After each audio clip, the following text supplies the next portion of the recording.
16,000 రూపాయల్లో ఉంటాడు కుష్ఠుడు.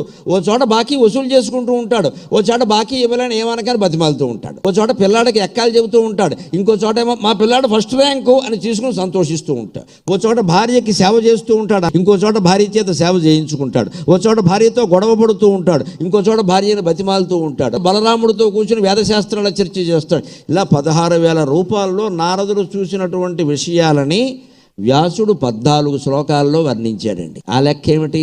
14 లోకాల్లో ఎక్కడ ఎవరు ఏ గృహస్థు ఏ పని చేసినా అవి శ్రీమన్నారాయణమూర్తి చేసినవే అని గమనించండి. దీని రహస్యం ఇదే.